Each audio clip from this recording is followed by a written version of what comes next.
अस्सलामुअलैकुम, welcome back to my YouTube channel. कैसे हैं तो हम दोस्तों, उम्मीद करते हैं ठीक ठाक होंगे। आज की इस वीडियो में बात करेंगे दुआ ज़हरा केस के हवाले से। दुआ ज़हरा की मेडिकल रिपोर्ट के हवाले से अपडेट शेयर करेंगे। मेडिकल रिपोर्ट में 14 से 15 साल डिक्लेयर कर दी। डॉक्टर ने भी इस हवाले से अपडेट दे दी और ये भी कहा कि परसों अदालत में तमाम तफसीलात बता दी जाएंगी और हतमी फ़ैसला अदालत की तरफ से आएगा।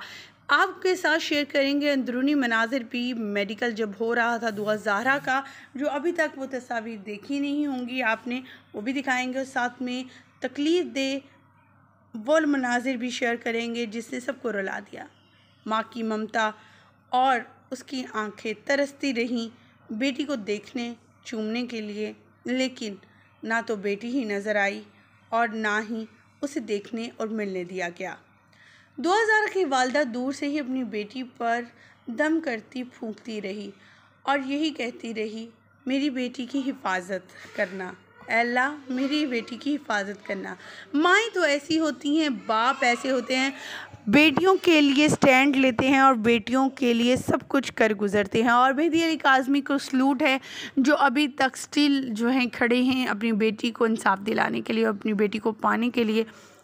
चाहे उनकी बेटी ने उनके ख़िलाफ़ कितनी ही बातें क्यों ना की हों, उनकी बेटी ने कितनी ही उन्हें बुरा भला ना कहा हो, लेकिन उसके आखिरी अल्फाज़ यही थे, मुझे माफ़ कर दीजिए, मुझसे गलती हो गई है, मुझे अपना लीजिए। ख़वातीनो हज़रात, ये बातें कुछ ऐसी थी जिसके बारे में हमने आपको पहले भी बताया कि दुआ ज़हरा ऐसे कमज़ोर किसी दबाव में आई हो, जैसे उसकी कुछ वीडियोस किसी के पास हों और वो बोलना चाह कर भी बोल ना पाती हो।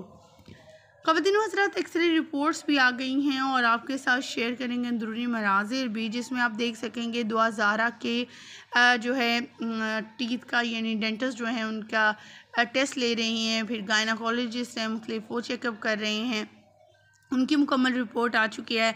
लेडी डॉक्टर का क्या कहना था। वहीं पर जिब्रान नासिर भी दिखाई दिए ये कहते हुए कि जिब्रान नासिर का कहना था कि इस केस में जो मुल्ज़िम है ज़हीर, वो खुलेआम फिर रहा है, इसे तो चाहिए था कि जंजीरें बांध कर लाते और सामने रखते इसको, लेकिन जो है ज़हीर को खुलेआम छोड़ा हुआ है, खुलेआम फिर रही है, ज़हीर फिर रहा है, पुलिस एहलकार इसके साथ तस्वीरें खिंचवा रहे हैं, उसे बहुत ज़्यादा प्रोटोकॉल दिया जा रहा है।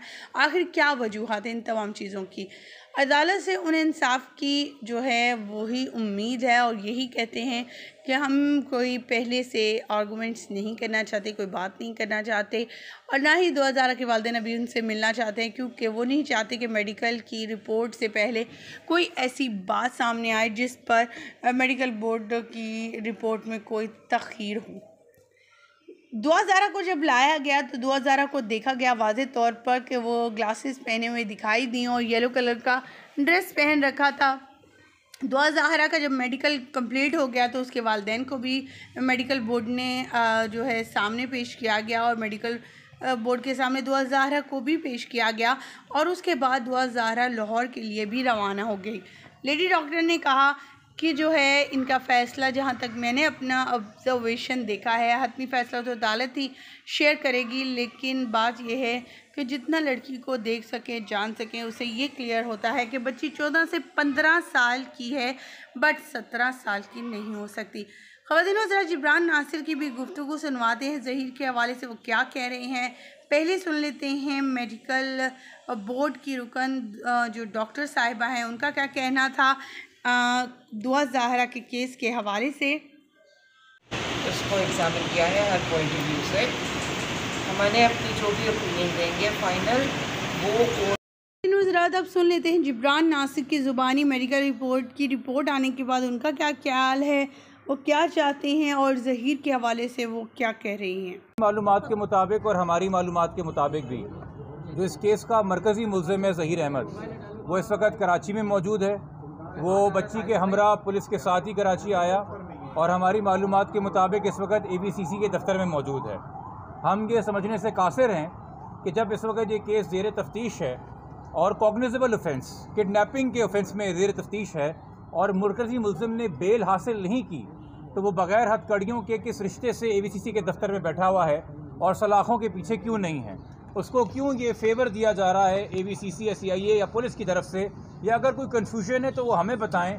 चूँकि हाई कोर्ट ने अपने फैसले में कहीं भी किडनैपिंग का हतमी फ़ैसला नहीं किया और मजिस्ट्रेट साहब ने इस FIR में जब फर्दर इन्वेस्टिगेशन का कहा तो इसका मतलब है कि अभी भी ये बात तय नहीं हुई है कि FIR सच्ची है कि झूठी है। तो तरीका तो कार यही होता है कि उस दौरान जब तक मुलजिम बेल पे ना हो उसको गिरफ्तार रखा जाए, पहली बात। दूसरी बात ये कि आपके इल्म में है कि आज से 15 दिन पहले ये जुमला कहा गया सूबे के सबसे बड़े पुलिस अफसर की जानिब से कि जी ये मामला ख़त्म हो गया, ये केस ख़त्म हो गया है।